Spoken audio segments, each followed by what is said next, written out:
Guys, ಇವತ್ ನಾವು ನೋಡೋಕ್ ಬಂದಿರೋದು ರೀಸೆಂಟ್ ಆಗಿ 2026 ನಲ್ಲೇ ರಿಲೀಸ್ ಆಗಿರುವಂತಹ ಮಲಯಾಳಂನ ಒಂದು ಸಸ್ಪೆನ್ಸ್ ಥ್ರಿಲ್ಲರ್ ಇನ್ವೆಸ್ಟಿಗೇಷನ್ ಮೂವಿಯನ್ನ. ಅಂದಾಗೆ ಮೂವಿಯ ಹೆಸರು ಬಂದು ಬರುದೂರ ಸಾಹಚರ್ಯತಿಲ್ ಅಂತ. ಇದೊಂದು ಕ್ರೈಮ್ ಇನ್ವೆಸ್ಟಿಗೇಷನ್ ಮಾಡುವಂತಹ ಮೂವಿ ಆಗಿದೆ. ಸೊ ವಿಡಿಯೋದಲ್ಲಿ ಸಖತ್ತಾಗಿರುವ ಟ್ವಿಸ್ಟ್ ಗಳು ಬರ್ತಿರುತ್ತೆ, ಸ್ಕಿಪ್ ಅನ್ನ ಮಾಡದೆ ಕೊನೆವರೆಗೂ ನೋಡಿ. ಅಂಡ್ ವಿಡಿಯೋಗೆ ಹೋಗೋದಕ್ಕಿಂತ ಮುಂಚೆ ನೀವಿನ್ನ ಸಬ್ಸ್ಕ್ರೈಬ್ ಮಾಡಿಲ್ಲ ಅಂದ್ರೆ ಫಟಾಫಟ್ ಅಂತ ಸಬ್ಸ್ಕ್ರೈಬ್ ಮಾಡ್ಕೊಳ್ಳಿ. ಹಾಗೆ ಹೊಸದಾಗಿ ಬರ್ತಾ ಇರುವ ಮಲಯಾಳಂ, ತಮಿಳು, ತೆಲುಗು ಮೂವಿಗಳನ್ನ ಎಕ್ಸ್ಪ್ಲೇನ್ ಮಾಡೋದಿಕ್ಕೆ ಅಂತಾನೆ ಹೊಸದಾಗಿ ಒಂದು ಚಾನೆಲ್ ಅನ್ನ ಕ್ರಿಯೇಟ್ ಮಾಡಿ ಅದರ ಲಿಂಕ್ ಅನ್ನ ಡಿಸ್ಕ್ರಿಪ್ಷನ್ ಅಲ್ಲಿ ಕೊಟ್ಟಿದೀವಿ. ಸೊ ಅದನ್ನವೇ ಕೂಡ ಮಿಸ್ ಮಾಡದೆ ಸಬ್ಸ್ಕ್ರೈಬ್ ಅನ್ನ ಮಾಡ್ಕೊಳ್ಳಿ. ಸರಿ, ಓಕೆ, ಇನ್ನು ತಡವನ್ನ ಮಾಡದೆ ಇವತ್ತಿನ ವಿಡಿಯೋವನ್ನ ಶುರು ಮಾಡೋಣ. ನಮ್ಮ ಕತೆ ಶುರುವಾಗೋದು ಒಂದು ದಟ್ಟವಾದ ಕಾಡಿನ ಒಳಗಡೆ ಇರುವ ಒಂದು ರೆಸಾರ್ಟ್ ನಿಂದ. ಅಂಡ್ ಈ ರೆಸಾರ್ಟ್ ನ ಒಳಗಡೆ ಕೆಲವೊಂದಷ್ಟು ಆತಂಕವಾದಿಗಳ ಗ್ಯಾಂಗ್ ಇರೋದನ್ನ ನಮ್ಗೆ ತೋರಿಸ್ತಾರೆ. ಅಂಡ್ ಇದ್ರ ಇನ್ಫಾರ್ಮೇಶನ್ ಕೂಡ ಪೊಲೀಸ್ ಅವರಿಗೆ ಗೊತ್ತಾಗ್ಬೇಕಾದ್ರೆ ಆ ಆತಂಕವಾದಿಗಳನ್ನ ಉಳಿಸೋದಿಕ್ಕಾಗಿ ಅವರನ್ನ ಹುಡಿಕೊಂಡು ಬರ್ತಾರೆ. ಹಾಗೆ ಆತಂಕವಾದಿಗಳ ಲೀಡರ್ ಬಂದು ಸೇತು ಅಂತ. ಅವನ ಒಂದು ನ್ಯೂಸ್ ಚಾನೆಲ್ ಗೆ ಕಾಲ್ ಅನ್ನ ಮಾಡಿ ಇಂಟರ್ವ್ಯೂ ಅನ್ನ ಕೊಡ್ತಿರ್ತಾನೆ. ಬಟ್ ಆದ್ರೆ ಇದೇ ಟೈಮಿಗೆ ಪೊಲೀಸ್ ಅವರ ಸ್ಕ್ವಾಡ್ ಈ ಜಾಗಕ್ಕಾಗಿನೇ ಬಂದು ಬಿರಿಯಾಗಿ ಫೈರ್ ಅನ್ನ ಮಾಡೋದಿಕ್ಕೆ ಶುರುವನ್ನ ಮಾಡ್ಕೋತಾರೆ. ಅಂಡ್ ಅದರಲ್ಲಿ ಎಷ್ಟು ಆತಂಕವಾದಿಗಳ ಕಥೆಯನ್ನವೇ ಕೂಡ ಮುಗಿಸಿ ಹಾಕ್ತಾರೆ. ಇದನ್ನ ನೋಡುವ ಸೇತು ನಾವು ಕೂಡ ಇದೇ ಜಾಗದಲ್ಲಿ ಉಳ್ಕೊಂಡ್ರೆ ನಮ್ಮನ್ನವೇ ಕೊಂದ್ಬಿಡ್ತಾರೆ. ಸೊ ನಾವು ಈ ಜಾಗದಿಂದ ಎಸ್ಕೇಪ್ ಆಗಿ ಓಡಿ ಹೋಗ್ಬೇಕು ಅಂತ ಓಡೋದಿಕ್ಕೆ ಶುರು ಮಾಡ್ಕೋತಾನೆ. ಆದ್ರೆ ಇದನ್ನ ನೋಡುವಂತಹ ಪೊಲೀಸ್ಗಳು ಇವನ ಕಾಲಿಗೆನೆ ಶೂಟ್ ಅನ್ನ ಮಾಡ್ಬಿಡ್ತಾರೆ. ಅಂಡ್ ಇದೇ ಟೈಮಿಗೆ ಸರಿಯಾಗಿ ಸೇತು ಅನ್ನುವ ವ್ಯಕ್ತಿ ನಿದ್ರೆಯಿಂದ ಎಚ್ಚರಿಯಾಗ್ತಾನೆ. ಅಂದ್ರೆ ಇವರು ಇಲ್ಲಿವರೆಗೂ ಕಂಡಿರೋದು ಕೇವಲ ಒಂದು ಕನ್ಸಾಗಿದೆ ಅಷ್ಟೇ. ಬಟ್ ಆದ್ರೆ ಇಲ್ಲಿ ವಿಚಿತ್ರ ಏನು ಅಂದ್ರೆ ಕನಸಿನಲ್ಲಿ ಇವನ ಕಾಲಿಗೆ ಬುಲೆಟ್ ಅನ್ನ ಫೈರ್ ಮಾಡಿದ್ರು ಅಲ್ವಾ, ಸೇಮ್ ರಿಯಾಲಿಟಿ ಅಲ್ವೇ ಕೂಡ ಅದೇ ಜಾಗದಲ್ಲಿ ಇವನ ಕಾಲು ನೋಗೋದಿಕ್ಕೆ ಶುರುವಾಗುತ್ತೆ. ಅಂಡ್ ಈ ಸೇತುಗೆ ಮಧು ಅನ್ನುವಂತಹ ಒಬ್ಬ ದೊಡ್ಡ ಅಣ್ಣ ಕೂಡ ಇದ್ದಾನೆ. ಅಂಡ್ ಅವನನ್ನ ನೋಡ್ಬೇಕಾದ್ರೆ ಸಡನ್ ಆಗಿ ಟಿವಿ ರಿಮೋಟ್ ಅನ್ನ ಎಕ್ಕೊಂಡು ವಾಲ್ಯೂಮ್ ಅನ್ನ ಫುಲ್ ರೈಸ್ ಅನ್ನ ಮಾಡ್ತಿರ್ತಾನೆ. ಸೊ ಆ ಸೌಂಡ್ ಅನ್ನ ಕೇಳೋದಿಕ್ಕೆ ಆಗದಿರುವ ನಮ್ಮ ಸೇತು ಅವನ ಹತ್ರಕ್ಕಾಗಿನೇ ಬಂದು ಏನಕ್ಕೆ ಈ ರೀತಿ ಸೌಂಡ್ ಅನ್ನ ಜಾಸ್ತಿ ಕೊಡ್ತಾ ಇದೆಯಾ ಅನ್ನೋದಾಗಿನೇ ಕೇಳ್ಕೊತಿರ್ತಾನೆ. ಆಕ್ಚುಲ್ ಆಗಿ ಮಧು ಅಣ್ಣನ ಬಗ್ಗೆ ಹೇಳ್ಕೋಬೇಕು ಅಂದ್ರೆ ಮೆಂಟಲ್ ಆಗಿ ಅನ್ಸ್ಟೇಬಲ್ ಆಗಿದ್ದಾರೆ. ಸೊ ಇವರು ಬೆಡ್ ಅನ್ನ ಬಿಟ್ಟು ಕೂಡ ಎದ್ದು ಓಡಾಡೋದಕ್ಕೆ ಆಗೋದಿಲ್ಲ ಅಂತ ಸಿಚುವೇಶನ್ ಅಲ್ಲಿ ಬದುಕಿ ಬರ್ತಿದ್ದಾರೆ. ಅದು ಅಲ್ಲದೆ ಮಧುಗೆ ಮಾರಿಸ್ ಅನ್ನುವ ಒಬ್ಬ ಫ್ರೆಂಡ್ ಇರ್ತಾ ಇದ್ದು ಎಷ್ಟೋ ವರ್ಷಗಳ ಹಿಂದೆ ತೀರೋಗಿದ್ದಾನೆ. ಬಟ್ ಆದ್ರೆ ಅವರು ತೀರಿ ಹೋಗಿರೋದನ್ನ ಇವರ ಕೈಯಲ್ಲಿ ಒಪ್ಕೊಳ್ಳೋದಕ್ಕೆ ಆಗೇ ಇಲ್ಲ. ನನ್ನ ಫ್ರೆಂಡ್ ಇನ್ನವೇ ಕೂಡ ನನ್ನ ಜೊತೆಯಾಗಿನೇ ಇದಾನೆ ಅನ್ನುವ ನಂಬಿಕೆಯಲ್ಲಿನೇ ಬದುಕಿ ಬರ್ತಿರ್ತಾನೆ. ನಮ್ಮ ಸೇತು ಕೂಡ ಇವಾಗ ಏನನ್ವೇ ಮಾಡೋದಿಕ್ಕೆ ಆಗಲ್ಲ ಅಲ್ವಾ, ಆದ್ರಿಂದ ಆ ಮಾರಿಸು ನಮ್ಮ ಜೊತೆಯಾಗಿನೇ ಇದ್ದಾನೆ, ಇನ್ನವೇ ಬದುಕಿದ್ದಾನೆ ಅನ್ನೋದಾಗಿನೇ ಹೇಳ್ಕೊಂಡು ಇವನಿಗೂ ಕೂಡ ಅಣ್ಣನಿಗೆ ಅಡ್ಜಸ್ಟ್ ಆಗಿನೇ ಬದುಕಿ ಬರ್ತಿದ್ದಾನೆ. ಅಂಡ್ ಇವರು ಇಬ್ರೇ ಇದ್ದಾರೆ ಅಂದ್ರೆ ಮನೆ ಕೆಲ್ಸವನ್ನ ಮಾಡೋದಿಕ್ಕೆ ಯಾರಾದ್ರೂ ಬೇಕೇ ಬೇಕು ಅಲ್ವಾ. ಸೊ ಅದಕ್ಕಾಗಿ ಒಂದು ಲೇಡಿಗೆ ಮನೆ ಕೆಲ್ಸವನ್ನ ಕೊಟ್ಟಿರ್ತಾರೆ. ಅಂಡ್ ಇವತ್ತು ಅವಳುವೇ ಕೂಡ ಕೆಲ್ಸವನ್ನ ಮಾಡೋದಿಕ್ಕೆ ಬರ್ಬೇಕಾದ್ರೆ ಯಾಕೋ ತುಂಬಾನೇ ಕೋಪವನ್ನ ಮಾಡ್ಕೊಂಡಿದ್ದಾಳೆ. ಇದನ್ನ ನೋಡುವ ನಮ್ಮ ಸೇತು ಏನಮ್ಮಾಯ್ತು, ಏನಕ್ಕೆ ಕೋಪವನ್ನ ಮಾಡ್ಕೊಂಡಿದ್ಯಾ ಅಂತ ಕೇಳ್ಬೇಕಾದ್ರೆ ಆ ಲೇಡಿ ಕೂಡ ಒಂದು ವಿಷಯವನ್ನ ಹೇಳ್ಕೊತಾಳೆ. ನಿಮ್ಮ ಮನೆಯ ಎದುರುಗಡೆ ಒಂದು ದೊಡ್ಡದಾದ ಟವರ್ ಇದೆ ಅಲ್ವಾ, ಆ ಟವರ್ ನಲ್ಲಿ ಬದುಕಿ ಬರ್ತಾ ಇರುವ ಒಬ್ಬ ಮುದುಕ ಯಾವಾಗ್ಲೂ ನನ್ನನ್ನ ಗುರಾಯಿಸ್ತಿರ್ತಾನೆ. ಅಂಡ್ ಅದು ಅಲ್ಲದೆ ಅವನ ಹತ್ರ ಇರುವ ಗನ್ನನ್ವೇ ಕೂಡ ನನ್ನ ಕಡೆಗಾಗಿನೇ ತೋರಿಸ್ತಿರ್ತಾನೆ. ಸೊ ಅದೇ ಕಾರಣಕ್ಕೆ ನನ್ಗೆ ತುಂಬಾನೇ ಭಯವೆಲ್ಲ ಆಗ್ಬಿಟ್ಟಿದೆ. ಯಾಕೆ ನೀವು ಅವನ ಹತ್ರ ಹೋಗಿ ಮಾತಾಡ್ಕೊಂಡು ಬರಬಾರ್ದು ಅನ್ನೋದಾಗಿನೇ ಕೇಳ್ಕೊತಾಳೆ. ಸೊ ಇದನ್ನ ಕೇಳುವಂತ ನಮ್ಮ ಸೇತು ಕೂಡ ಸರಿ ಓಕೆ ಅಂತ ಒಪ್ಕೊಂಡು ಆ ಮುದುಕನ ಹತ್ರವಾಗಿ ಮಾತಾಡೋದಿಕ್ಕಾಗಿನೇ ಹೊರಟು ಬರ್ತಾನೆ. ಬಟ್ ಆದ್ರೆ ಹೊರಗೆ ಬರ್ತಿದ್ದಾಗೇನೆ ಇವನ ಕನಸಿನಲ್ಲಿ ಬುಲೆಟ್ ತಗ್ಲಿತ್ತು ಅಲ್ವಾ, ಅದೇ ಜಾಗದಲ್ಲಿ ಇವಾಗ ಮತ್ತೆ ನೋವಾಗೋದಿಕ್ಕೆ ಶುರುವಾಗುತ್ತೆ. ಅರೆ ಕನಸಿನಲ್ಲಿ ಬುಲೆಟ್ ಬಿದ್ದಿದೆ ಅಂದ್ರೆ ನಮ್ಗೆ ರಿಯಲ್ ಆಗಿ ಏನಕ್ಕೆ ನೋವಾಗ್ತಿದೆ ಅಂತ ಇವನವೇ ಕೂಡ ಗೊಂದಲಕ್ಕೆ ಒಳಗಾಗ್ತಿರ್ತಾನೆ. ನಂತರ ಸರಿ ಓಕೆ ಆ ಮುದುಕನ ಹತ್ರ ಮಾತಾಡೋಣ ಅಂತ ಎದುರಿದ್ದಕ್ಕೆ ನೋಡ್ಬೇಕಾದ್ರೆ ಆ ಎದುರುಗಡೆ ಟವರ್ ನಲ್ಲಿರುವ ಮುದುಕ ಗನ್ನನ್ನ ತೆಗೆದು ನಮ್ಮ ಸೇತುಗೆ ಪಾಯಿಂಟ್ ಅನ್ನ ಮಾಡಿ ನಿಂತ್ಕೋತಾನೆ. ಅಷ್ಟೇ ಇದನ್ನ ನೋಡಿ ಎದುರುಕೊಳ್ಳುವ ನಮ್ಮ ಸೇತು ಅವನ ಹತ್ರ ಮಾತಾಡೋದಿರ್ಲಿ, ಮೊದಲು ನಮ್ಮ ಪ್ರಾಣವನ್ನ ಕಾಪಾಡ್ಕೊಳ್ಳೋಣ ಅಂತ ಸೀದಾ ಬಾಯನ್ನ ಮುಚ್ಕೊಂಡು ಆ ಜಾಗದಿಂದಾನೆ ಹೊರಟೋಗ್ಬಿಡ್ತಾನೆ. ಅಂಡ್ ಇಲ್ಲಿಗೆ ಸೀನ್ ಅನ್ನ ಕಟ್ ಮಾಡಿ ಒಂದು ಪೊಲೀಸ್ ಅವರ ಮೀಟಿಂಗ್ ಅನ್ನ ನಮ್ಗೆ ತೋರಿಸ್ತಾರೆ. ಅಂಡ್ ಇವರು ಏನಕ್ಕಾಗಿ ಮೀಟಿಂಗ್ ಅನ್ನ ಸೇರಿದ್ದಾರೆ ಅಂದ್ರೆ ನಮ್ಮ ಸೇತುಗೆ ಒಂದು ಕನ್ಸು ಬಿದ್ದಿತ್ತು ಅಲ್ವಾ, ಅದೇ ಪೊಲೀಸ್ ಅವರು ಮತ್ತೆ ಆತಂಕವಾದಿಗಳ ನಡುವೆ ಒಂದು ಮಸ್ತಾಗಿರುವ ಫೈರ್ ನಡೆದಿರೋದು. ಆದ್ರೆ ಅದೊಂದು ಕನಸಲ್ಲ, ಬಟ್ ಆಗಿ ರಿಯಲ್ ಆಗಿ ನಡೆದಿದ್ಯಂತೆ. ಅದ್ರ ಬಗ್ಗೆನೇ ಇವಾಗ ಎಲ್ಲಾ ಪೊಲೀಸ್ಗಳಿಗೆ ಚರ್ಚೆಯನ್ನ ಮಾಡ್ತಿರೋದು. ಸೊ ಆ ರೀತಿ ಫೈರ್ ಅನ್ನ ಮಾಡ್ತಿರ್ಬೇಕಾದ್ರೆ ಆತಂಕವಾದಿಗಳ ಲೀಡರ್ ಆಗಿರುವ ರಾಜೇಂದ್ರ ತಪ್ಪಿಸ್ಕೊಂಡು ಆ ಜಾಗದಿಂದ ಓಡಿ ಹೋಗಿದ್ದಾನೆ. ಬಟ್ ಆದ್ರೆ ಅವನು ಎಸ್ಕೇಪ್ ಆಗಿ ಹೋಗ್ತಿರ್ಬೇಕಾದ್ರೆ ಚಾರ್ಲ್ಸ್ ಅನ್ನುವ ಒಬ್ಬ ಪೊಲೀಸ್ ಅವರ ಗನ್ನನವೇ ಕೂಡ ಎತ್ಕೊಂಡು ಹೋಗ್ಬಿಟ್ಟಿದ್ದಾನಂತೆ. ಇದನ್ನೆಲ್ಲ ಕೇಳುವ ಪೊಲೀಸ್ ಅವರ ಟೀಮು ನಿನ್ನ ಗನ್ನನ್ನ ಆತಂಕವಾದಿ ಕೈಗೆ ಸಿಗೋ ಹಾಗೆ ನೀನು ಯಾವ ರೀತಿ ಫೈರ್ ಅನ್ನ ಮಾಡ್ತಿದ್ದೆ, ಸೊ ನೀನು ಬೇಕು ಬೇಕು ಅಂತಾನೆ ಮಾಡಿದ್ಯಾ ಅನ್ನೋದಾಗಿ ಚೆನ್ನಾಗಿನೇ ಬೈತಾರೆ. ಇನ್ನು ಕೆಲವು ದಿನಗಳಲ್ಲಿ ನಿನ್ನ ಗನ್ನನ ಹುಡುಗಿ ವಾಪಸ್ಸು ತಂದಿಲ್ಲ ಅಂದ್ರೆ ಕೆಲ್ಸದಿಂದ ನಿನ್ನನ್ನ ಸಸ್ಪೆಂಡ್ ಮಾಡ್ತೀನಿ ಅನ್ನೋದಾಗಿ ಕೂಡ ವಾರ್ನಿಂಗ್ ಅನ್ನ ಕೊಡ್ತಾರೆ. ಅಂಡ್ ಇಲ್ಲಿಗೆ ಸೀನನ್ನ ಕಟ್ ಮಾಡಿ ನಮ್ಮ ಸೇತುವನ್ನ ತೋರಿಸ್ಬೇಕಾದ್ರೆ ಇವನು ಒಂದು ಡಾಕ್ಟರ್ಗೆ ಅಸಿಸ್ಟೆಂಟ್ ಆಗಿ ಕೆಲಸವನ್ನ ಮಾಡ್ತಿದ್ದಾನೆ.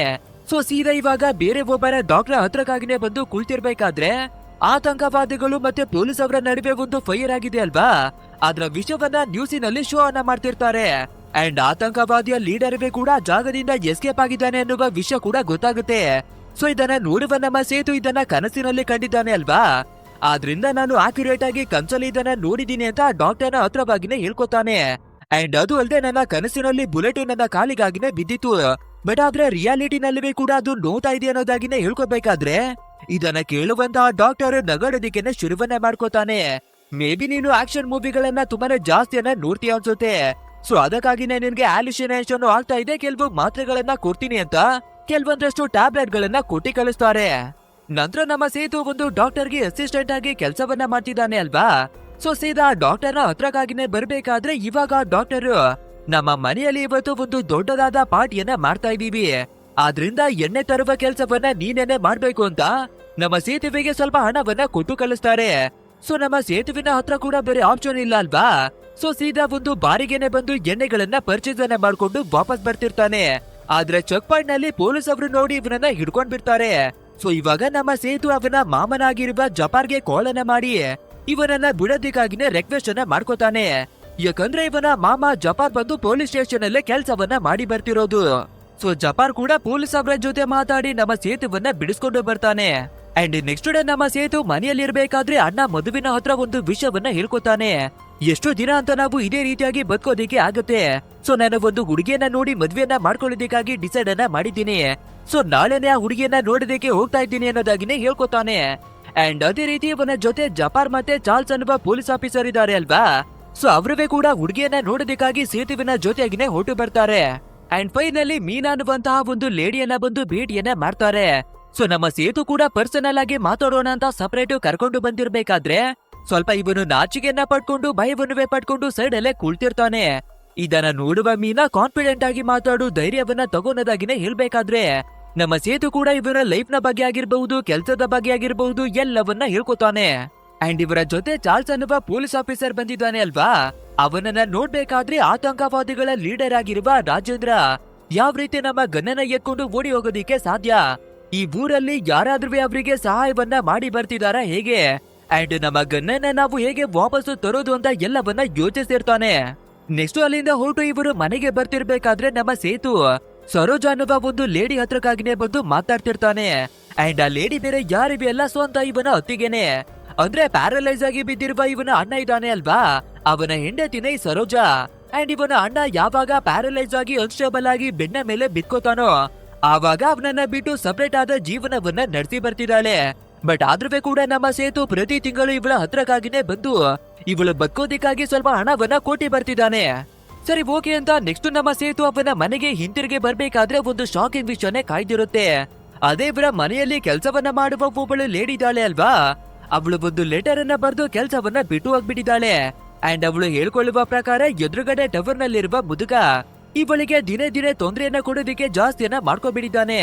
ಆದ್ರಿಂದ ಇನ್ ಮುಂದೆ ನಾನು ಕೆಲಸವನ್ನ ಮಾಡೋದಿಕ್ಕೆ ಆಗಲ್ಲ ಅಂತ ಕೆಲಸವನ್ನ ಬಿಟ್ಟು ಹೋಗ್ಬಿಟ್ಟಿದ್ದಾಳೆ.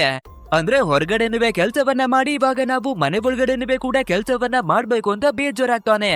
ನಂತರ ಅಣ್ಣನ ಹತ್ರಕ್ಕಾಗಿನೇ ಬಂದು ನೀನು ಏನಾದ್ರೂ ತಿಂದ್ಯಾ ಏನ್ ಕತೆ ಅಂತ ಕೇಳ್ಬೇಕಾದ್ರೆ ಅದಕ್ಕೆ ಅಣ್ಣ ಕೂಡ ಏನುವೆ ತಿಂದಿಲ್ಲ ಅನ್ನೋದಾಗಿನೇ ಹೇಳ್ಕೊತಾರೆ. ಸರಿ ಓಕೆ, ಕಿಚನ್ ಅಲ್ಲಿ ಏನಾದ್ರೂ ಇದ್ರೆ ತರ್ತೀನಿ ಅಂತ ಬಂದು ನೋಡ್ಬೇಕಾದ್ರೆ ಏನುವೆ ಇರೋದಿಲ್ಲ. ಅಟ್ಲೀಸ್ಟ್ ಆ ಮನೆ ಕೆಲ್ಸದವ್ಳು ಅಡಿಗೆ ಏನಾದ್ರೂ ಕೂಡ ಮಾಡಿ ಹೋಗ್ಬಹುದಿತ್ತು ಅಂತ ಚೆನ್ನಾಗಿನೇ ಬೈಕೋತಾನೆ. ಆಮೇಲೆ ಬೇರೆ ದಾರಿ ಇಲ್ಲ, ನಾವೇನೆ ಅಡಿಗೆ ಮಾಡೋಣ ಅಂತ ಎಲ್ಲವನ್ನ ಕುಕ್ ಮಾಡಿ ಇವನ ಅಣ್ಣನಿಗೆ ಕೂಡ ಬಂದು ಎಲ್ಲವನ್ನ ತಿನ್ನಿಸ್ತಾನೆ. ನಂತರ ನೆಕ್ಸ್ಟ್ ಡೇ ಮಾರ್ನಿಂಗ್ ಆಗ್ಬೇಕಾದ್ರೆ ಇವನ ಕೆಲ್ಸಕ್ಕಾಗಿನೇ ರೆಡಿಯಾಗಿ ಹೋಗೋದಿಕ್ಕಾಗಿ ನೋಡ್ತಿರ್ತಾನೆ. ಬಟ್ ಆದ್ರೆ ನೆಲದ ಮೇಲೆ ಕೆಲವೊಂದಷ್ಟು ರಕ್ತದ ಹನಿಗಳು ಇರೋದನ್ನ ಗಮನಿಸ್ತಾನೆ. ಸೊ ಈ ಹನಿಗಳು ಎಲ್ಲಿಂದ ಬಿದ್ದಿದೆ, ಎಲ್ಲಿಗೆ ಹೋಗ್ತಾ ಇದೆ ಅಂತ ಅದನ್ನ ಫಾಲೋವನ್ನ ಮಾಡ್ಕೊಂಡು ಬರ್ಬೇಕಾದ್ರೆ ಅದೇ ಆತಂಕವಾದಿಗಳ ಲೀಡರ್ ಆಗಿರುವ ರಾಜೇಂದ್ರ ಎಸ್ಕೇಪ್ ಆಗಿದ್ದ ಅಲ್ವಾ, ಆ ರಾಜೇಂದ್ರನೇ ಇವರ ಮನೆ ಒಳಗಡೆಗಾಗಿ ಬಂದು ಬಚ್ಚಿಟ್ಕೊಂಡು ಕುಳ್ತಿರೋದು.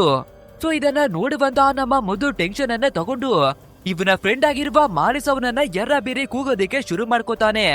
ಅಷ್ಟೇ ಇದನ್ನ ನೋಡುವ ರಾಜೇಂದ್ರ ಕೂಡ ಸ್ವಲ್ಪ ಟೆನ್ಷನ್ ಆಗಿ ಇವರಿಗೆ ಗನ್ನನ ಪಾಯಿಂಟ್ ಅನ್ನ ಮಾಡ್ಕೊಂಡು ನೀವು ಇಬ್ಬರು ಇದ್ದೀರಾ ಅಂದ್ರೆ ಆ ಮಾರಿಸ್ ಅಂದ್ರೆ ಯಾರು, ಮೂರನೇ ವ್ಯಕ್ತಿಯನ್ನ ಏನಕ್ಕೆ ಕರೀತಾ ಇದ್ದೀರಾ ಅಂತ ಗನ್ನನ್ನ ಪಾಯಿಂಟ್ ಮಾಡ್ಕೋತಾನೆ. ಸೊ ಇದನ್ನ ನೋಡ್ಬೇಕಾದ್ರೆ ನಮ್ಮ ಸೇತು ಎಲ್ಲಾ ವಿಷಯಗಳನ್ನು ಹೇಳ್ಕೊತಾನೆ. ನನ್ನ ಅಣ್ಣನ ಮೈಂಡ್ ಸ್ವಲ್ಪ ಅನ್ಸ್ಟೇಬಲ್ ಆಗಿದೆ. ಸೊ ಸತ್ತೋಗಿರುವ ಫ್ರೆಂಡು ಇನ್ನವೇ ಕೂಡ ಬದುಕಿದಾನೆ ಅನ್ನುವ ಭ್ರಮೆಯಲ್ಲಿ ಬದುಕ್ತಾ ಬರ್ತಿದ್ದಾನೆ. ಅಂಡ್ ಅದೇ ಕಾರಣಕ್ಕೆ ಆ ಫ್ರೆಂಡಿನ ಹೆಸರನ್ನ ಕರೆದಿರೋದು ಅನ್ನೋದಾಗಿ ಎಲ್ಲವನ್ನ ತಿಳಿಸ್ತಾನೆ. ನಂತರ ನಮ್ಮ ಮದುವಿನ ಕಣ್ಣಿಗೆ ಎದುರುಗಡೆ ಟವರ್ ನಲ್ಲಿರುವ ಮುದುಗ ಕಾಣಿಸ್ತಾನೆ. ಸೊ ಆ ಮುದುಗ ಯಾರು, ಏನಕ್ಕಾಗಿ ಅಲ್ಲಿದ್ದಾನೆ ಅಂತ ನಮ್ಮ ಸೇತುವಿನ ಹತ್ರ ಕೇಳ್ಬೇಕಾದ್ರೆ ನಮ್ಮ ಸೇತು ಕೂಡ ಮುದುಕನಿಗೆ ಏನ್ ಬೇಕಿದ್ಯೋ ಏನೋ ಒಂದುವೇ ಗೊತ್ತಿಲ್ಲ. ಬಟ್ ಆದ್ರೆ ಹೋಗೋರು ಬರೋರನ್ನ ಯಾವಾಗ್ಲೂ ಹೆದರ್ಸ್ಕೊಂಡು ಬರ್ತಿರ್ತಾನಂತೆ. ಅಂಡ್ ಅದೇ ಕಾರಣಕ್ಕೆ ನಮ್ಮ ಮನೆ ಕೆಲ್ಸದವಳು ಕೂಡ ಕೆಲ್ಸವನ್ನ ಬಿಟ್ಟು ಹೋಗಿದ್ದಾಳೆ ಅನ್ನೋದಾಗಿ ಎಲ್ಲವನ್ನ ತಿಳಿಸ್ತಾನೆ. ಅಂಡ್ ಇದೇ ಟೈಮಿಗೆ ಮಾಮನಾಗಿರುವ ಜಪಾರು ಮೀನಾ ಅವಳನ್ನ ಕರ್ಕೊಂಡು ಸೀದಾ ಇವರ ಮನೆಗಾಗಿನೇ ಬರ್ತಾನೆ. ಯಾಕಂದ್ರೆ ಈ ಮೀನಾ ನಮ್ಮ ಸೇತು ಅವನ ಮನೆಯನ್ನ ನೋಡ್ಬೇಕು ಅನ್ನೋದಾಗಿ ಆಸೆಯನ್ನ ಪಟ್ಟಿರ್ತಾಳೆ. ಇದನ್ನ ನೋಡ್ಬೇಕಾದ್ರೆ ನಮ್ಮ ಸೇತುಗೆ ತುಂಬಾನೇ ಭಯವೆಲ್ಲ ಕಾಣೋದಿಕ್ಕೆ ಶುರುವಾಗ್ಬಿಡುತ್ತೆ. ಯಾಕಂದ್ರೆ ಆತಂಕವಾದಿ ಆಗಿರುವ ರಾಜೇಂದ್ರ ಕೂಡ ಮನೆ ಒಳಗಡೆ ಇದ್ದಾನೆ ಅಲ್ವಾ. ಆದ್ರಿಂದ ಇವಳನ್ನ ಬಾಗಿಲಲ್ಲೇ ತಡಿಬೇಕು, ಮನೆ ಒಳಗಡೆ ಬಿಡ್ಬಾರ್ದು ಅನ್ನೋದಾಗಿನೇ ತಡಿಯೋದಿಕ್ಕೆ ನೋಡ್ತಾನೆ. ಬಟ್ ಆದ್ರೆ ನಮ್ಮ ಮೀನಾ ಅವಳಿಗೆ ಮಧುವನ್ನ ನೋಡ್ಬೇಕು ಅಂತ ತುಂಬಾನೇ ಇಷ್ಟವಾಗಿರುತ್ತೆ. ಸೊ ಇವನ ಮಾತನ್ನ ಕೇಳ್ದೆ ಸೀದಾ ಮನೆ ಒಳಗಡೆಗಾಗಿನೇ ಬರ್ತಾಳೆ. ಬಟ್ ಆದ್ರೆ ಇವಾಗ ನಮ್ಮ ಮಧು ಚೆನ್ನಾಗಿನೇ ಮಲ್ಕೊಂಡು ನಿದ್ರೆಯನ್ನ ಮಾಡ್ತಿರ್ತಾನೆ. ಆದ್ರೆ ಪರವಾಗಿಲ್ಲ, ಮುಂದಿನ ಸಲ ಬಂದಾಗ ಅವರನ್ನ ಮಾತಾಡಿಸ್ತೀನಿ ಅನ್ನೋದಾಗಿನೇ ಹೇಳಿ ನನ್ನನ್ನ ವಾಪಸ್ಸು ಮನೆಗೆ ಡ್ರಾಪ್ ಅನ್ನ ಮಾಡಿ ಅನ್ನೋದಾಗಿನೇ ಕೇಳ್ಕೊತಾಳೆ. ಅಂಡ್ ಅದೇ ರೀತಿ ಜಪಾರು, ನಮ್ಮ ಸೇತು ಮತ್ತೆ ಮೀನಾ 3 ಜನರುವೆ ಕೂಡ ಬರ್ತಿರ್ಬೇಕಾದ್ರೆ ನಮ್ಮ ಮೀನಾ ಮಧುಗೆ ಆ ಸಿಚುವೇಶನ್ ಬರೋದಿಕ್ಕೆ ಕಾರಣ ಏನು, ಏನಕ್ಕಾಗಿ ಆ ರೀತಿ ಆದ್ರು ಅನ್ನೋದಾಗಿನೇ ಕೇಳ್ತಾಳೆ. ಆದ್ರಿಂದ ನಮ್ಮ ಜಪಾರ್ ಕೂಡ ಒಂದು ವಿಷಯವನ್ನ ಹೇಳ್ಕೊತಾನೆ. ನಮ್ಮ ಮಧುಗೆ ಮಾರಿಸ್ ಅನ್ನುವ ಒಬ್ಬ ತುಂಬಾನೇ ಕ್ಲೋಸ್ ಆಗಿರುವ ಫ್ರೆಂಡ್ ಇದ್ದ. ಬಟ್ ಆದ್ರೆ ಒಂದು ದಿನ ಇವನ ಕಣ್ಮುಂದೆನೆ ಅವನು ತೀರೋಗ್ಬೇಕಾದ್ರೆ ಅದನ್ನ ಸಹಿಸ್ಕೊಳ್ಳೋದಿಕ್ಕೆ ಆಗದೆ ಇಂಥ ಸಿಚುವೇಶನ್ಗೆ ಬಂದ್ಬಿಟ್ಟಿದ್ದಾನೆ ಅನ್ನೋದಾಗಿ ಎಲ್ಲವನ್ನ ಹೇಳ್ಕೊತಾನೆ. ಆ ನಂತರ ಸೀನನ್ನ ಕಟ್ ಮಾಡ್ಬೇಕಾದ್ರೆ ನಮ್ಮ ಸೇತು ಕೂಡ ವಾಪಸ್ಸು ಮನೆಗೆ ಬರ್ತಾನೆ. ಅಂಡ್ ರಾಜೇಂದ್ರ ಕೂಡ ಇವರ ಮನೆ ಒಳಗಡೆನೆ ಬಚ್ಚಿಟ್ಕೊಂಡಿದ್ದಾನೆ ಅಲ್ವಾ. ಸೊ ಅವನವೇ ಕೂಡ ಮಧುವಿನ ಸಿಚುವೇಶನ್ ಅನ್ನ ನೋಡ್ಬೇಕಾದ್ರೆ ಇವನಿಗೆ ಏನಾಯ್ತು, ಏನಕ್ಕಾಗಿ ಪ್ಯಾರಲೈಸ್ ಆಗಿದ್ದಾನೆ ಅನ್ನೋದಾಗಿನೇ ಕೇಳ್ತಾನೆ. ಸೊ ನಮ್ಮ ಸೇತು ಕೂಡ ಹಿಂದೆ ನಡೆದಿರುವ ಒಂದು ಘಟನೆಯನ್ನ ವಿವರವಾಗಿನೇ ಇರ್ತಾನೆ ನೋಡಿ. ನಮ್ಮ ಮಧು ಮತ್ತೆ ಮಾರಿಸ್ ಅನ್ನುವ ವ್ಯಕ್ತಿ ಇಬ್ಬರವೇ ತುಂಬಾನೇ ಕ್ಲೋಸ್ ಆದ ಫ್ರೆಂಡ್ಸ್ ಗಳು. ಅಂಡ್ ಇಬ್ಬರವೇ ಒಂದೇ ಎಸ್ಟೇಟ್ ನಲ್ಲಿ ಕೆಲಸವನ್ನ ಮಾಡಿ ಬರ್ತಿದ್ರು. ಬಟ್ ಆದ್ರೆ ಆ ಎಸ್ಟೇಟ್ ನಲ್ಲಿ ಕೆಲಸವನ್ನ ಮಾಡೋರಿಗೆ ತುಂಬಾನೇ ಕಡಿಮೆ ಸ್ಯಾಲರಿಯನ್ನ ಕೊಟ್ಟಿ ಬರ್ತಿದ್ರು. ಆದ್ರಿಂದ ಸ್ಯಾಲರಿಯನ್ನ ಹೆಚ್ಚಿಸೋದಿಕ್ಕಾಗಿ ಒಂದು ಪ್ರತಿಭಟನೆ ಮಾಡೋದಿಕ್ಕಾಗಿನೇ ನೋಡಿದ್ದಾರೆ.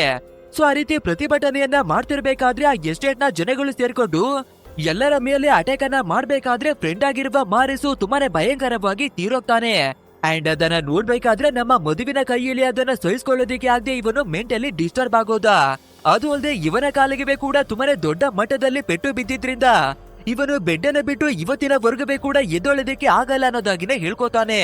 ಇನ್ನೊಂದ್ ಕಡೆಯಲ್ಲಿ ಆ ಚಾರ್ಲ್ಸ್ ಅನ್ನ ತೋರಿಸ್ಬೇಕಾದ್ರೆ ಅವನು ಗನ್ನನ್ನ ಕಳ್ಕೊಂಡ್ ಬಿಟ್ಟಿದ್ದಾನೆ ಅಲ್ವಾ.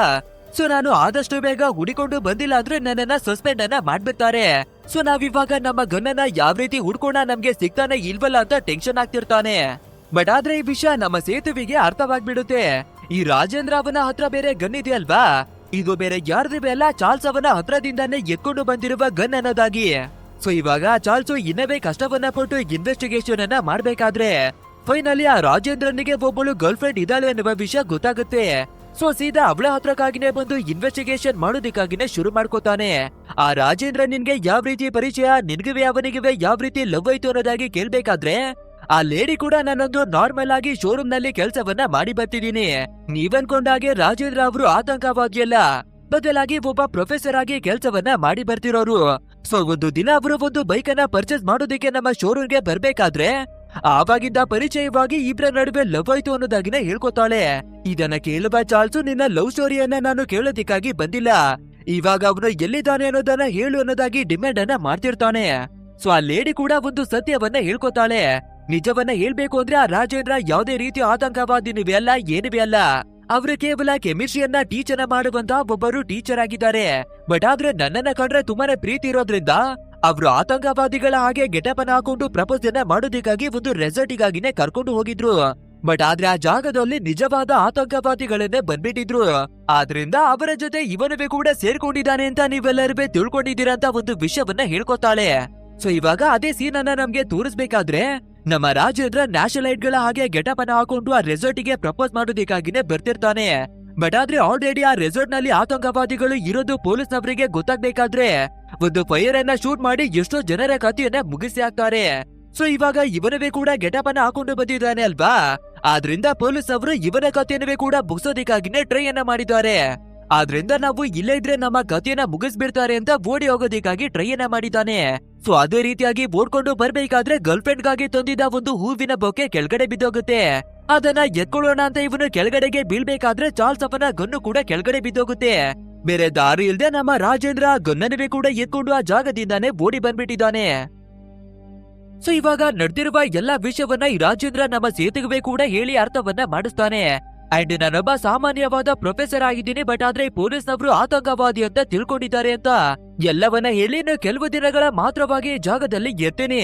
ಆ ನಂತರ ನನ್ನ ಹಳ್ಳಿಗೆ ವಾಪಸ್ ಹೋಗ್ಬಿಡ್ತೀನಿ ಅನ್ನೋದಾಗಿನೇ ಹೇಳ್ಕೊತಾನೆ. ನೆಕ್ಸ್ಟ್ ನಮ್ಮ ಸೇತು ಮೀನಾವಳ ಹತ್ರಕ್ಕಾಗಿನೇ ಬಂದು ಮತ್ತೊಂದು ವಿಷಯವನ್ನ ಹೇಳ್ಕೊತಾನೆ. ಆಕ್ಚುಲ್ ಆಗಿ ನಾನು ಇನ್ನವೇ ಕೂಡ ಡಿಗ್ರಿಯನ್ನ ಕಂಪ್ಲೀಟ್ ಅನ್ನ ಮಾಡ್ಕೊಂಡಿಲ್ಲ. ಸೊ ಎಜುಕೇಶನ್ ಅನ್ನ ಮಧ್ಯಕ್ಕಾಗಿನೇ ನಿಲ್ಸ್ಬಿಟ್ಟಿರೋದ್ರಿಂದ ಇವಾಗ ಮತ್ತೆ ಕಂಟಿನ್ಯೂ ಅನ್ನ ಮಾಡಿ ಡಿಗ್ರಿಯನ್ನ ಕಂಪ್ಲೀಟ್ ಮಾಡ್ಬೇಕು ಅನ್ಕೊಂಡಿದೀನಿ. ಸೊ ಅದಕ್ಕೆ ನನ್ಗೆ ಹೆಲ್ಪ್ ಅನ್ನ ಮಾಡ್ತೀಯ ಮೀನಾ ಅಂತ ಕೇಳ್ಬೇಕಾದ್ರೆ ಮೀನಾ ಕೂಡ ಸರಿ ಬೋಕೆ ಅಂತ ಬುಕ್ಕೋತಾಳೆ. ಅಂಡ್ ಇಲ್ಲಿಗೆ ಸೀನನ್ನ ಕಟ್ ಮಾಡಿ ನಮ್ಮ ಮಧುವನ್ನ ತೋರಿಸ್ಬೇಕಾದ್ರೆ ಇವಾಗ ಈ ರಾಜೇಂದ್ರ ಮನೆ ಒಳಗಡೆ ಇರೋದ್ರಿಂದ ಅವನನ್ನ ನೋಡ್ಬೇಕಾದ್ರೆ ಇವನು ನಮ್ಮ ಕ್ಲೋಸ್ ಫ್ರೆಂಡ್ ಆಗಿರುವ ಮಾರಿಸ್ ಅನ್ನೋದಾಗಿನೇ ತಿಳ್ಕೊಂಡ್ಬಿಡ್ತಾನೆ. ಅಂಡ್ ಯಾವಾಗ್ಲೂ ಫ್ರೆಂಡ್ ಅನ್ನ ಮಾತಾಡ್ಸುವ ರೀತಿಯಾಗಿನೇ ಮಾತಾಡ್ಬೇಕಾದ್ರೆ ಆ ರಾಜೇಂದ್ರ ಕೂಡ ಬೇರೆ ದಾರಿ ಇಲ್ದೆ ಮಾರಿಸ್ ಅವನ ರೀತಿಯಾಗಿನೇ ಮಾತಾಡ್ಕೊಂಡು ಬರ್ತಿರ್ತಾನೆ. ಬಟ್ ಆದ್ರೆ ಇದೇ ಟೈಮಿಗೆ ಸರಿಯಾಗಿ ಟಿವಿ ನ್ಯೂಸಿನಲ್ಲಿ ನಮ್ಮ ರಾಜೇಂದ್ರ ಅವನ ಫೋಟೋವನ್ನ ಹಾಕಿ ಇವರೊಬ್ಬ ಆತಂಕವಾದಿ ಅನ್ನೋದಾಗಿ ನ್ಯೂಸ್ ಅನ್ನ ಸ್ಪ್ರೆಡ್ ಅನ್ನ ಮಾಡ್ತಿರ್ತಾರೆ. ಸೊ ಮಧು ಆ ನ್ಯೂಸ್ ಅನ್ನ ನೋಡ್ಬಾರ್ದು ಅನ್ನೋದಾಗಿ ಡೈವರ್ಟ್ ಅನ್ನ ಮಾಡಿ ಬೇರೆ ಬೇರೆ ಮಾತುಕತೆಗಳನ್ನ ಮಾತಾಡ್ತಿರ್ತಾನೆ. ನೆಕ್ಸ್ಟ್ ನಮ್ಮ ಸೇತು ಕೂಡ ವಾಪಸ್ಸು ಮನೆಗಾಗಿನೇ ಬರ್ಬೇಕಾದ್ರೆ ಅದೇ ಯಾವಾಗ್ಲೂ ಒಬ್ಬ ಮುದುಕ ಗನ್ನನ್ನ ಪಾಯಿಂಟ್ ಮಾಡ್ಕೊಂಡು ಇವರಿಗೆ ನಿಂತಿರ್ತಾನೆ ಅಲ್ವಾ. ಸೊ ಅವನ ಬಗ್ಗೆ ಬಂದು ರಾಜೇಂದ್ರನ ಹತ್ರಕ್ಕಾಗಿನೇ ಹೇಳ್ಕೊತಾನೆ. ಆ ಟವರ್ ನಲ್ಲಿರುವ ಮುದ್ಕ ನಮ್ಗೆ ಗನ್ನನ್ನ ತೋರಿಸಿ ಭಯವನ್ನ ಪಡಿಸ್ತಾ ಇದ್ದಾನೆ ಅಂತ. ಸೊ ಹೇಗಾದ್ರೂ ಮಾಡಿ ಅವನ ಗನ್ನನ್ನ ಕಿತ್ಕೋಬೇಕು ಅನ್ನೋದಾಗಿನವೇ ಕೂಡ ಹೇಳ್ಕೊತಿರ್ತಾನೆ. ಆದ್ರಿಂದ ಅವತ್ತು ನೈಟ್ ಆಗ್ಬೇಕಾದ್ರೆ ನಮ್ಮ ರಾಜೇಂದ್ರ ಸೂಪರ್ ಆಗಿನೇ ಗೆಟಪ್ ಅನ್ನ ಹಾಕೊಂಡು ಆ ಮುದುಕನ ಹತ್ರ ಇರುವ ಗನ್ನನ್ನ ಕದಿಯೋದಕ್ಕಾಗಿನೇ ಹೊರಟು ಬರ್ತಾನೆ. ಅಂಡ್ ಅದೇ ರೀತಿಯ ಮುದುಕನ ಹತ್ರ ಇರುವ ಗನ್ನನವೇ ಕೂಡ ಕತ್ಕೊಂಡು ಬರ್ತಾನೆ. ನೆಕ್ಸ್ಟ್ ಡೇ ಮಾರ್ನಿಂಗ್ ಆಗ್ಬೇಕಾದ್ರೆ ನಾರ್ಮಲ್ ಆಗಿ ನಮ್ಮ ಸೇತು ರೆಡಿಯಾಗಿ ಹಾಸ್ಪಿಟಲ್ಗೆ ಬರ್ಬೇಕಾದ್ರೆ ಒಂದು ಡೆಡ್ ಬಾಡಿಯನ್ನ ನೋಡಿ ತುಂಬಾನೇ ಭಯವನ್ನ ಪಡ್ಕೋತಿರ್ತಾನೆ. ಯಾಕಂದ್ರೆ ಆ ಡೆಡ್ ಬಾಡಿ ಬೇರೆ ಯಾರದಿವೆ ಅಲ್ಲ, ಎದುರುಗಡೆ ಟವರ್ ನಲ್ಲಿ ಬದುಕಿ ಬರ್ತಿದ್ದ ಮುದುಕನ ಬಾಡಿನೇ. ರಾಜೇಂದ್ರ ಬೇರೆ ಗನ್ನನ ತರ್ತೀನಿ ಅಂತ ಈ ಮುದುಕನ ಹತ್ರಕ್ಕಾಗಿನೇ ಬಂದಿದ್ದ. ಅಪಿ ಅವನ ಕಥೆನೇನಾದ್ರೂ ಮುಗಿಸ್ಬಿಟ್ನ ಏನ್ ಕಥೆ ಅನ್ನೋದಾಗಿ ಭಯವನ್ನ ಪಡ್ಕೋತಿರ್ತಾನೆ. ಸೊ ಇದನ್ನ ನೋಡುವ ಡಾಕ್ಟರು ಯಾರುವೇ ಇವನ ಮರ್ಡರ್ ಅನ್ನ ಮಾಡಿಲ್ಲ, ಹಾರ್ಟ್ ಅಟ್ಯಾಕ್ ಬಂದು ಈ ಮುದುಕ ತೀರೋಗಿದ್ದಾನೆ ಅನ್ನೋದಾಗಿನೇ ಹೇಳ್ಕೊತಾನೆ. ಅಂಡ್ ಇದೇ ಟೈಮಿಗೆ ಇನ್ವೆಸ್ಟಿಗೇಷನ್ ಅನ್ನ ಮಾಡೋದಕ್ಕಾಗಿ ಚಾರ್ಲ್ಸ್ ಕೂಡ ಈ ಹಾಸ್ಪಿಟಲ್ ಒಳಗಡೆಗಾಗಿನೇ ಬರ್ತಾನೆ. ಅಂಡ್ ಇನ್ವೆಸ್ಟಿಗೇಟ್ ಅನ್ನ ಮಾಡಿ ಮುದುಕನ ಹತ್ರ ಕೂಡ ಒಂದು ಗನ್ ಇರ್ಬೇಕಿತ್ತು, ಬಟ್ ಆದ್ರೆ ಇವಾಗ ಅದು ಕೂಡ ಮಿಸ್ಸಿಂಗ್ ಆಗಿದೆ. ಸೊ ಇದ್ರಲ್ಲೇನೋ ಮಿಸ್ಟರಿ ಇದೆ ಅನ್ನೋದಾಗಿನೇ ತಿಳ್ಕೊತಾನೆ. ಅಷ್ಟೇ ಇದನ್ನ ನೋಡ್ಬೇಕಾದ್ರೆ ನಮ್ಮ ಸೇತು ಒಬ್ಬನಿಗೆ ಭಯ ಮತ್ತೆ ಶುರುವಾಗ್ಬಿಡುತ್ತೆ. ಯಾಕಂದ್ರೆ ಮುದುಕನ ಗನ್ನನ್ನುವೆ ಕೂಡ ಇವನ ಮನೆಗಾಗಿನೇ ಎತ್ಕೊಂಡು ಮಾಡಿಕೊಂಡಿದ್ದಾರೆ ಅಲ್ವಾ. ಸೊ ಸುದ್ದಿ ಬಳಸಿ ಎಲ್ಲಾ ಪ್ರಾಬ್ಲಮ್ ನನ್ನ ತಲೆಗೆನೆ ಬರ್ತಾ ಇದೆ ಅಂತ ತಿಳ್ಕೊತಾನೆ. ಆ ನಂತರ ನಮ್ಮ ಸೇತು ಅಲ್ಲಿಂದ ಹೊರಟು ವಾಪಸ್ಸು ಮನೆಗೆ ಬರ್ಬೇಕಾದ್ರೆ ನಮ್ಮ ಮಧು, ನೀನು ಒಂದು ಹುಡುಗಿಯನ್ನ ನೋಡೋದಕ್ಕಾಗಿ ಹೋಗಿದ್ಯಲ್ವಾ, ನಿನ್ಗೆ ಇಷ್ಟವಾಯ್ತಾ, ಮದ್ವೆ ಸೆಟ್ ಆಯ್ತಾ ಅಂತ ಕೇಳ್ಬೇಕಾದ್ರೆ ಅದಕ್ಕೆ ನಮ್ಮ ಸೇತು ಅವಳ ಹತ್ರ ಮನಸ್ಸನ್ನ ಬಿಚ್ಚಿ ನಾನು ಮಾತಾಡೋದಕ್ಕೆ ಆಗ್ತಿಲ್ಲ ಅನ್ನೋದಾಗಿನೇ ಹೇಳ್ಕೊತಾನೆ. ಸೊ ಇದನ್ನ ಕೇಳಿ ಬಂದ ರಾಜೇಂದ್ರ, ಹುಡುಗಿಯರನ್ನ ಪಟಾಯಿಸೋದ್ರಲ್ಲಿ ನಾನು MBBS ಅನ್ನೇ ಮಾಡಿದ್ದೀನಿ ಕಣೋ, ನಾನು ಹೇಳೋದನ್ನ ಫಾಲೋ ಮಾಡಿದ್ರೆ ಸಾಕು ನಿನ್ಗೆ ಕಾನ್ಫಿಡೆಂಟ್ ಬರುತ್ತೆ ಅನ್ನೋದಾಗಿ ಟ್ರೈನಿಂಗ್ ಕೊಡೋದಕ್ಕೆ ಶುರುವನ್ನ ಮಾಡ್ಕೋತಾನೆ. ಅಂಡ್ ಇವನು ಹೇಳುವ ರೀತಿಯಾಗಿನೇ ನಮ್ಮ ಸೇತು ಕೂಡ ನಡ್ಕೋಬೇಕಾದ್ರೆ ಮೀನಾ ಅವಳ ಜೊತೆ ತುಂಬಾನೇ ಕ್ಲೋಸ್ ಆಗೋದಿಕ್ಕೆ ಕೂಡ ಶುರುವಾಗುತ್ತೆ. ಅಂಡ್ ಇಲ್ಲಿಗೆ ಸೀನನ್ನ ಕಟ್ ಮಾಡಿ ಒಂದು ದಿನ ನಮ್ಗೆ ತೋರಿಸ್ಬೇಕಾದ್ರೆ ನಮ್ಮ ಮೀನಾ ಯಾವ್ದೋ ಒಂದು ಪೇಷಂಟ್ ಅನ್ನ ಕರ್ಕೊಂಡು ಹಾಸ್ಪಿಟಲ್ ನ ಒಳಗಡೆಗಾಗಿನೇ ಬರ್ತಾಳೆ. ಬಟ್ ಆದ್ರೆ ಡ್ಯೂಟಿ ಟೈಮು ಮುಗಿಯೋದಕ್ಕೆ ಇನ್ನವೇ ಕೂಡ ಟೈಮ್ ಇರುತ್ತೆ. ಆದ್ರೆ ಆ ಡಾಕ್ಟರು ಎಲ್ಲವನ್ನ ಪ್ಯಾಕ್ ಮಾಡ್ಕೊಂಡು ಮನೆ ಕಡೆಗಾಗಿನೇ ಹೊರಟು ಬರ್ತಿರ್ತಾನೆ. ಸೊ ನಮ್ಮ ಮೀನಾ ಹಿಂದೆ ಮುಂದೆ ಕೂಡ ಯೋಚನೆಯನ್ನ ಮಾಡ್ದಿರಾ, ಏನ್ ಸರ್ ಡ್ಯೂಟಿ ಅವರು ಮುಗಿಯೋದಕ್ಕಿಂತ ಮುಂಚೆನೆ ಮನೆಗಾಗಿನೇ ಹೋಗ್ತಾ ಇದ್ದೀರಾ, ನಿಮ್ಮ ಟೈಮು ಮುಗಿಯೋವರೆಗೆ ನಾನು ಎಲ್ಲಿ ಹೋಗೋದಕ್ಕೆ ಬಿಡೋದಿಲ್ಲ, ಈ ಪೇಷಂಟ್ ಅನ್ನ ನೋಡಿ ಅನ್ನೋದಾಗಿನೇ ಹೇಳ್ತಾಳೆ.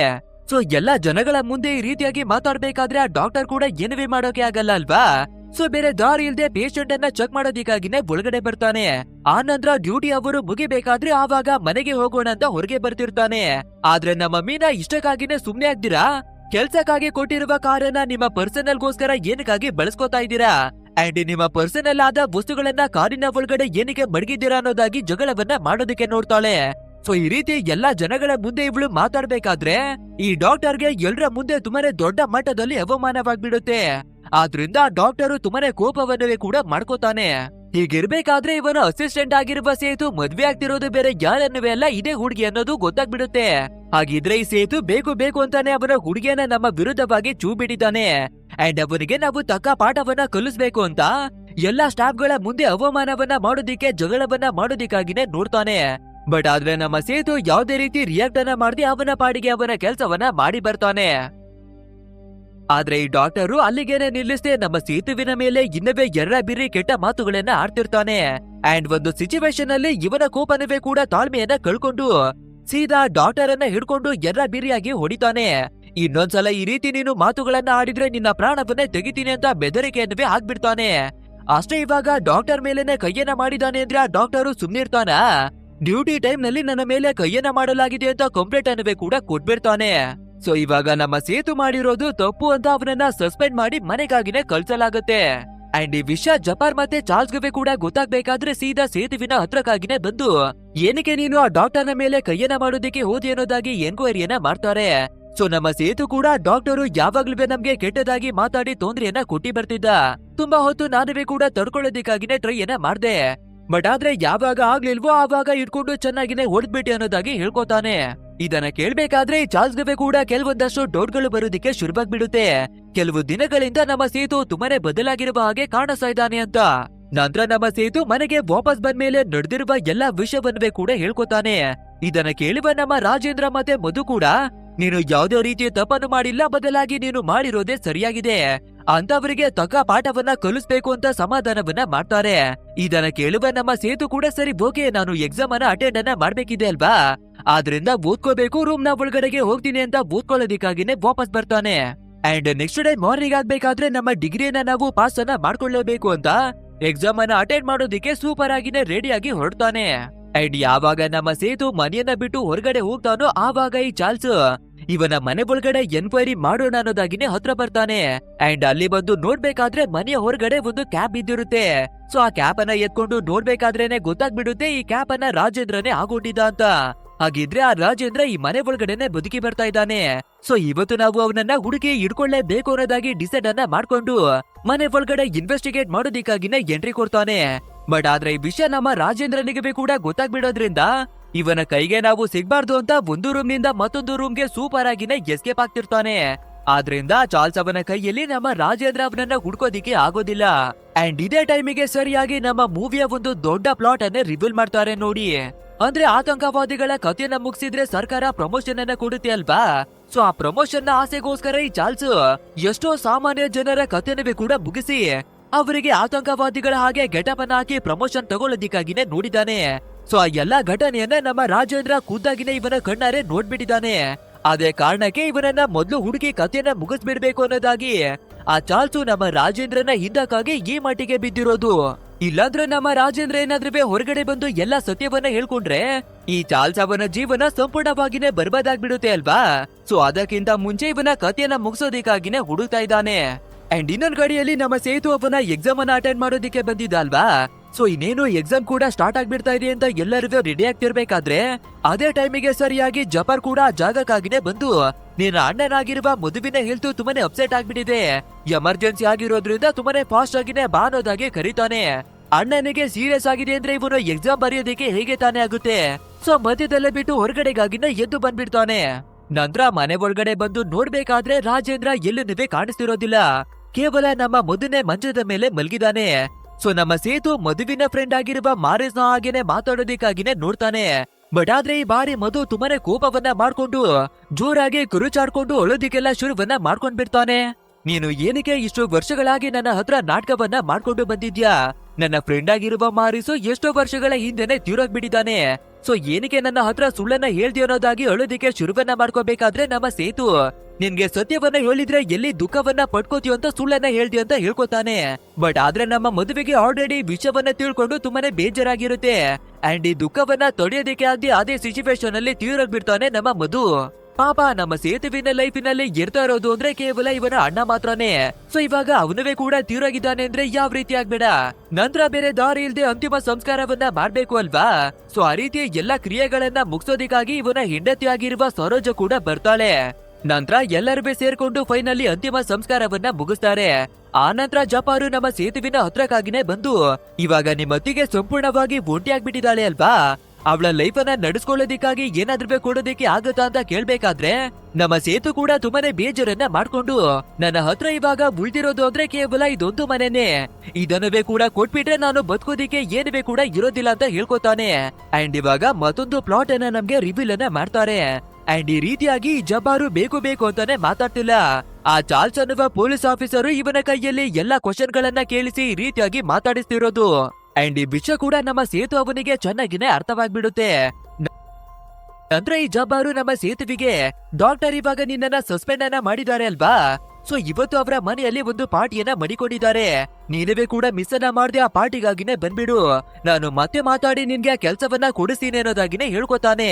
ಸೊ ನಮ್ಮ ಸೇತು ಕೂಡ ಸರಿ ಓಕೆ ನಾನುವೇ ಆ ಪಾರ್ಟಿಗೆ ಬರ್ತೀನಿ ಅನ್ನೋದಾಗಿನೇ ಒಪ್ಕೊಂಡು ಅವತ್ತು ನೈಟ್ ಆಗ್ಬೇಕಾದ್ರೆ ರಾಜೇಂದ್ರ ಅವನ ಬಟ್ಟೆನವೇ ಕೂಡ ಹಾಕೊಂಡು ಸೂಪರ್ ಆಗಿನೇ ರೆಡಿ ಆಗ್ತಾನೆ. ಅಂಡ್ ಒಂದು ಗನ್ನನವೇ ಕೂಡ ಎತ್ಕೊಂಡು ಸೀದಾ ಪಾರ್ಟಿ ಒಳಗಡೆಗಾಗಿನೇ ಬಂದು ಸೀದಾ ಜಬ್ಬಾರ್ ಅವನ ಹತ್ರಕ್ಕಾಗಿನೇ ಬಂದು ಗನ್ಪರ್ಟನ್ನ ಮಾಡ್ಕೊಂಡು ನಿಂತ್ಕೋತಾನೆ. ನಿಜವನ್ನ ಹೇಳು, ಇಲ್ಲಿಗೆ ನನ್ನನ್ನ ಏನಕ್ಕಾಗಿ ಕರ್ಸಿದೀರಾ, ಅಂಡ್ ನಿಮ್ಮ ಪ್ಲಾನ್ ಏನು, ಏನನ್ನ ಮಾಡ್ಬೇಕನ್ಕೊಂಡಿದ್ದೀರಾ ಹೇಳು ಅಂತ ಕೇಳ್ಬೇಕಾದ್ರೆ ಆ ಗನ್ನನ್ನ ನೋಡಿ ಹೆದರುಕೊಳ್ಳುವ ಜಬ್ಬಾರ್ ಕೂಡ ಎಲ್ಲ ವಿಷಯವನ್ನ ಹೇಳ್ಕೊತಾನೆ. ನಾನು ಬೇಕು ಬೇಕು ಅಂತ ಏನನ್ನವೇ ಕೂಡ ಮಾಡಿಲ್ಲ, ಆ ಚಾರ್ಲ್ಸ್ ನನ್ಗೆ ಏನನ್ನ ಹೇಳಿದಾನೋ ಅದನ್ನ ಮಾತ್ರವಾಗಿನೇ ಮಾಡಿದ್ದೀನಿ ಅಂತ ಎಲ್ಲವನ್ನ ಸತ್ಯ ಹೇಳ್ತಾನೆ. ಆದ್ರೆ ಇದನ್ನೆಲ್ಲ ಮಾಡಿ ಬರ್ತಾ ಇರುವ ಮಾಸ್ಟರ್ ಮೈಂಡ್ ಬೇರೆ ಯಾರಿವೆ ಅಲ್ಲ, ಈ ಚಾರ್ಲ್ಸ್ ಅನ್ನುವ ಪೊಲೀಸ್ ಆಫೀಸರೇ. ಅದೇ ನಮ್ಮ ಸೇತು ಎಕ್ಸಾಮ್ ಅನ್ನ ಬರೀತಿರ್ಬೇಕಾದ್ರೆ ಜಬ್ಬಾರ್ ಅವನನ್ನ ಕಳ್ಸಿ ನಿನ್ನ ಅಣ್ಣನ ಹೇಳ್ತು ಹಾಳಾಗಿದೆ ಅಂತ ಕರ್ಸ್ದ ಅಲ್ವಾ, ಅದನ್ನ ಮಾಡ್ತಿರೋದು ಕೂಡ ಈ ಚಾರ್ಲ್ಸೇನೆ. ಅಂಡ್ ಅದೇ ರೀತಿ ನಮ್ಮ ಸೇತು ಅವನ ಮನೆ ಒಳಗಡೆ ಬಂದು ಇನ್ವೆಸ್ಟಿಗೇಷನ್ ಅನ್ನ ಮಾಡ್ತಿರ್ಬೇಕಾದ್ರೆ ಇವನ ಅಣ್ಣನಾಗಿರ್ತಾ ಇರುವ ಮಧು ಕೂಡ ಗುಂಡಿಯಾಗಿರುವುದನ್ನ ನೋಡಿ, ನಿನ್ನ ಫ್ರೆಂಡ್ ಆಗಿರುವ ಮಾರಿಸು ಎಷ್ಟೋ ವರ್ಷಗಳ ಹಿಂದೆನೆ ಸತ್ತೋಗಿದ್ದಾನೆ, ಬಟ್ ಆದ್ರೆ ನಿನ್ನ ತಮ್ಮ ಸುಳ್ಳನ್ನ ಹೇಳಿ ನಿನ್ನ ಜೊತೆಯಾಗಿ ಬದುಕಿ ಬರ್ತಾ ಇದ್ದಾನೆ ಅಂತ ಎಲ್ಲವನ್ನ ಹೇಳ್ಕೊತಾನೆ. ಸೊ ಆ ಶಾಕ್ ಅನ್ನ ತಡೆಯೋದಿಕ್ಕೆ ಆಗದೆ ಇರುವ ಮಧು ಅವನ ಪ್ರಾಣವನ್ನ ಬಿಟ್ಟಿರೋದು, ಅಂದ್ರೆ ನಮ್ಮ ಮಧು ಅವನು ಸಾಯೋದಿಕ್ಕೆ ಕಾರಣ ಬೇರೆ ಯಾರು ಅಲ್ಲ, ಈ ಚಾರ್ಲ್ಸೇನೆ. ಇದನ್ನೆಲ್ಲ ಕೇಳುವ ನಮ್ಮ ಸೇತು ಬೇಜಾರನ್ನ ಮಾಡ್ಕೊಂಡ್ರವೇ ಕೂಡ ಗನ್ನನ ತಗೊಂಡು ಸೀದಾ ಡಾಕ್ಟರ್ನ ಹತ್ರಕ್ಕಾಗಿನೇ ಬಂದು ಆ ಡಾಕ್ಟರ್ಗೆ ಪಾಯಿಂಟ್ ಅನ್ನ ಮಾಡಿ ನಿಂತ್ಕೋತಾನೆ. ಅಂಡ್ ಇಲ್ಲಿವರೆಗೂ ನಾನು ತಪ್ಪನ ಮಾಡಿಲ್ಲ ಅಂದ್ರೆ ನನ್ನ ಮೇಲೆ ಅನ್ಯಾಯವನ್ನ ಮಾಡಿದ್ಯಾ ಅಲ್ವಾ, ಇವಾಗ ಮೈಕನ ತಗೊಂಡು ಎಲ್ರ ಮುಂದೆ ನಾನು ಒಳ್ಳೆಯವನು ಯಾವ ತಪ್ಪನವೇ ಮಾಡಿಲ್ಲ ಅಂತ ಸಾಬೀತನ ಮಾಡು, ಎಲ್ಲಾ ಸತ್ಯಗಳನ್ನ ಒಕ್ಕೊನದಾಗಿ ಬೆದರಿಕೆಯನ್ನ ಆಗ್ಬೇಕಾದ್ರೆ ಆ ಡಾಕ್ಟರ್ಗೆ ಕೂಡ ಬೇರೆ ದಾರಿ ಇಲ್ದೆ ಎಲ್ಲ ಸತ್ಯಗಳನ್ನ ಹೇಳ್ಕೊತಾನೆ. ಅಂಡ್ ಆ ರೀತಿ ನಮ್ಮ ಸೇತುವನ್ನ ಹೊಗಳಬೇಕಾದ್ರೆ ಇವನಿಗೆ ಕೂಡ ಇಷ್ಟವಾಗುತ್ತೆ. ಸೊ ನಿಜವಾದ ಮುಖವಾಡವನ್ನ ಎಲ್ರ ಮುಂದೆ ಬಯಲು ಮಾಡಿದಾನೆ ಅಲ್ವಾ, ಆದ್ರಿಂದ ಅದೇ ಖುಷಿಯಲ್ಲಿ ನಮ್ಮ ಸೇತು ವಾಪಸ್ಸು ಅವನ ಮನೆಗೆ ಬರ್ಬೇಕಾದ್ರೆ ತುಂಬಾನೇ ಭಯವನ್ನ ಪಡ್ಕೊಂಡಿರುವ ನಮ್ಮ ರಾಜೇಂದ್ರನು ಸೇತುಗೋಸ್ಕರನೇ ಕಾಯ್ತಿರ್ತಾನೆ. ಅಂಡ್ ಬಂದ ಕೂಡಲೇ ದಯವಿಟ್ಟು ನನ್ನ ಪ್ರಾಣವನ್ನ ಕಾಪಾಡು, ನಿಮ್ಮ ಜೊತೆಯಾಗಿರುವ ಚಾರ್ಲ್ಸ್ ಅನ್ನುವ ಪೊಲೀಸ್ ಆಫೀಸರು ನನ್ನ ಪ್ರಾಣವನ್ನ ತೆಗೆದಿಕ್ಕಾಗಿನೇ ನೋಡ್ತಿದ್ದಾನೆ, ಯಾಕಂದ್ರೆ ಆ ಚಾರ್ಲ್ಸ್ ಮಾಡಿರುವ ಎಲ್ಲಾ ಕರ್ಮ ಕಾಂಡಗಳಿವೆ ಕೂಡ ನನಗೆ ಚೆನ್ನಾಗಿನೇ ಗೊತ್ತಿದೆ. ಸೊ ನಾನು ಹೊರಗಡೆ ಬಂದು ಎಲ್ಲರ ಮುಂದೆ ಸತ್ಯವನ್ನ ಹೇಳ್ಬಿಡ್ತೀನಿ ಅಂತ ನನ್ನ ಕಥೆಯನ್ನೇ ಮುಗಿಸೋದಿಕ್ಕೆ ನೋಡ್ತಿದ್ದಾನೆ. ಅಷ್ಟೇ ಅಲ್ಲದೆ ಅವತ್ತು ನೀನು ಎಕ್ಸಾಮ್ ಅನ್ನ ಬರೆಯೋದಿಕ್ಕೆ ಹೋಗಿರ್ಬೇಕಾದ್ರೆ ನನ್ನನ್ನ ಹುಡಿಕೊಂಡು ಈ ಮನೆ ಒಳಗಡೆಗಾಗಿನೇ ಬಂದು ಎಲ್ಲವನ್ನ ಇನ್ವೆಸ್ಟಿಗೇಟ್ ಮಾಡೋದಿಕ್ಕಾಗಿನೇ ನೋಡಿದ್ದ. ಅಂಡ್ ಅದೇ ಟೈಮಿಗೆ ಎಚ್ಚರಿಯಾಗಿರುವ ನಮ್ಮ ಮಧುವನ್ನ ಆ ಚಾರ್ಲ್ಸ್ ಅನ್ನ ನೋಡಿ ಅವನ ಫ್ರೆಂಡ್ ಆಗಿರುವ ಮಾರಿಸ್ ಅಂತ ತಿಳ್ಕೊಂಡು ಅವನ ಜೊತೆ ಮಾತಾಡೋದಕ್ಕಾಗಿನೇ ನೋಡಿದ್ದಾರೆ.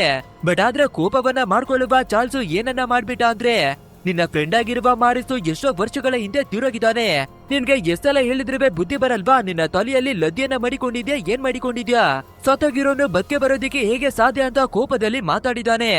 ಅಂಡ್ ಅದೇ ವಿಷಯವನ್ನ ನಮ್ಮ ಮಧು ಅಣ್ಣನ ಕೈಯಲ್ಲಿ ತಡ್ಕೊಳ್ಳೋದಿಕ್ಕೆ ಆಗ್ದಿರ ಅವರು ತೀರೋದ್ರು ಅಂತ ಎಲ್ಲವನ್ನ ಹೇಳ್ಬಿಡ್ತಾನೆ. ಸೊ ಇದನ್ನೆಲ್ಲ ಕೇಳ್ಬೇಕಾದ್ರೆ ನಮ್ಮ ಸೇತುಗೆ ತುಂಬಾನೇ ಬೇಜಾರೆಲ್ಲ ಆಗುತ್ತೆ. ಆದ್ರೂ ಪರವಾಗಿಲ್ಲ, ನಿನ್ನನ್ನ ಮಾತ್ರ ಅವನಿಂದ ಕಾಪಾಡೋದು ನನ್ನ ಜವಾಬ್ದಾರಿ. ಸೊ ಆದಷ್ಟು ಬೇಗ ಈ ಜಾಗವನ್ನ ಖಾಲಿ ಮಾಡಿ ನಿನ್ನನ್ನ ಬೇರೆ ಕಡೆಗೆ ಸಾಗಿಸ್ತೀನಿ ಬಾ ಅಂತ ಆ ರಾಜೇಂದ್ರನ್ ಅವನನ್ನ ಕರ್ಕೊಂಡು ಬರ್ತಿರ್ಬೇಕಾದ್ರೆ ದಾರಿ ಮಧ್ಯದಲ್ಲಿ ಚಾರ್ಲ್ಸನೆ ಬಂದು ಇವ್ರನ್ನ ಹಿಡ್ಕೊಂಡ್ಬಿಡ್ತಾನೆ. ಅಂಡ್ ಹಿಂದೆ ಮುಂದೆ ಕೂಡ ಯೋಚನೆಯನ್ನ ಮಾಡ್ದಿರಾ ಆ ಚಾರ್ಲ್ಸ್ ಇಬ್ರ ಮೇಲುವೆ ಕೂಡ ಅಟ್ಯಾಕ್ ಅನ್ನ ಮಾಡ್ತಾನೆ. ಸೊ ಈ ಮೂರು ಜನರ ನಡುವೆ ಒಂದು ಮಾಸಾಗಿರುವ ಫೈಟ್ ನಡೀತಿರ್ಬೇಕಾದ್ರೆ ನಮ್ಮ ರಾಜೇಂದ್ರನ್ ಅವನಿಗೆ ತುಂಬಾನೇ ಜೋರಾಗಿ ಪೆಟ್ಟು ಬೀಳೋದ್ರಿಂದ ಅಲ್ಲೇನೆ ತಿರೋದ್ ಬಿಡ್ತಾನೆ. ಅಷ್ಟೇ ಇದನ್ನ ನೋಡುವ ನಮ್ಮ ಸೇತುಗೆ ಎಷ್ಟೆಲ್ಲ ಕೋಪ ಬಂದ್ಬಿಡುತ್ತೆ ಅಂದ್ರೆ, ನೀನು ಮಾಡಿರುವ ತಪ್ಪಿಗೆ ನಿನ್ನ ಪ್ರಾಣವನ್ನ ತೆಗೆದ್ರೆ ಕೂಡ ಅದು ಕಡಿಮೆನೆ ಅಂತ ಹೇಳಿ ಎರ್ರ ಬೀರಿಯಾಗಿ ಹೊಡೆದು ಆ ಚಾರ್ಲ್ಸ್ ಅವನಿಗೆ ಭೂತವನ್ನ ಬಿಡಿಸೋದಿಕ್ಕಾಗಿ ನೋಡ್ತಾನೆ. ಅಂಡ್ ಅದೇ ರೀತಿ ಕಂಟ್ರೋಲ್ ಅನ್ನ ಮೀರಿ ಹೊಡಿತಿರ್ಬೇಕಾದ್ರೆ ಫೈನಲಿ ಆ ಚಾರ್ಲ್ಸ್ ಕೂಡ ತೀರೋಗ್ಬಿಡ್ತಾನೆ. ಅಂಡ್ ಇವಾಗ ಇಬ್ಬರ ಬಾಡಿನವೇ ಕೂಡ ಅದೇ ಜಾಗದಲ್ಲಿ ಬಿದ್ದಿದೆ ಅಲ್ವಾ, ಅದನ್ನ ನೋಡುವ ನಮ್ಮ ಹೀರೋಗೆ ಏನ್ ತಾನೇ ನಡೆದ್ಬಿಡ್ತು ಅಂತ ತುಂಬಾನೇ ಭಯವಾಗ್ಬಿಡುತ್ತೆ. ಸೊ ನಾವಿವಾಗ ಕೋಳಿಯನ್ನ ಮಾಡಿದೀವಿ ಅಂದ್ರೆ ಹೊರಗಡೆ ಬದುಕೋದಿಕ್ಕಂತೂ ಸಾಧ್ಯ ಇಲ್ಲ.